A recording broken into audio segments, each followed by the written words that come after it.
Hey YouTube, welcome to this installment of the Ebion blog. So in today's installment we're going to take a look at cheap LAN cable testers, basic functionality thereof, feature sets, etc.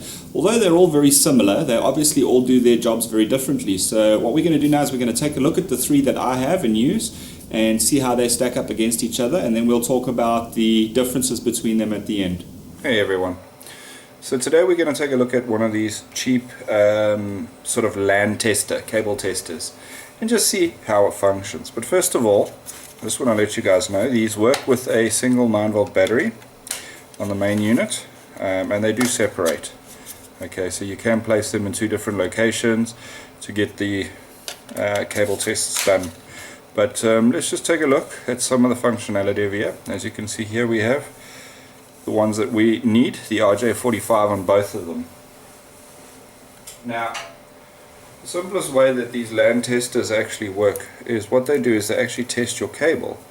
So what you would do is you would jack one end in on the one side, one end in on the other unit, like so.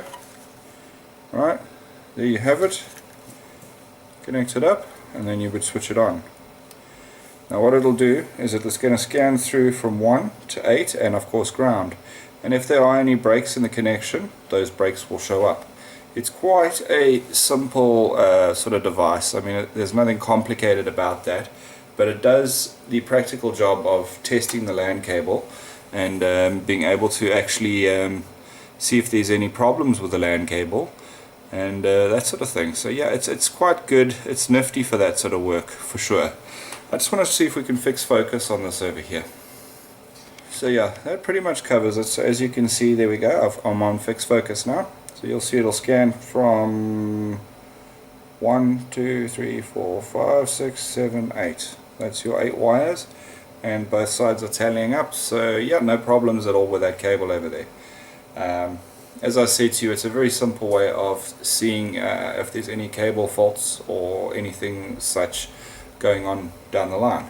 So yeah, and now I see this one does have another mode, which is this, which is basically just a slower mode.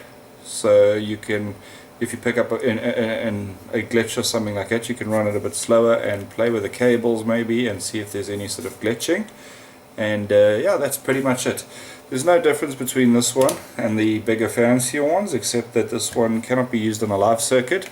Devices like my Fluke of course can be used in live circuits, so yeah, there is a bit of a difference where that comes in. Another one of the cheap testers which works exactly the same is the Link Basic. Again, this unit can be split, so you can place one on a remote point and one where you're working. The only thing I dislike about these, once again, is when you're doing a test, let's say for example we're going to test this cable, you actually need to see both sides to ensure that your cable is actually good, whereas some of the other devices that's not really necessary. The Link Basic is available locally as well as imported, but these are fairly decent. It runs on a 9-volt battery, and yeah, just the one side requires a battery. This one does have modes, whereby that is the one mode, and you can do this as well, where you can go through each individual cable if you're unsure,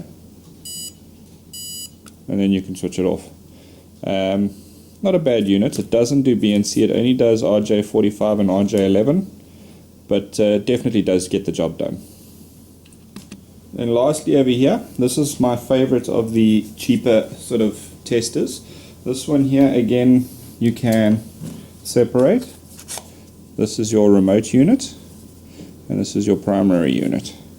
Now where this is nice is this one only requires visibility on the main unit. So I'm going to do a quick test just to show you.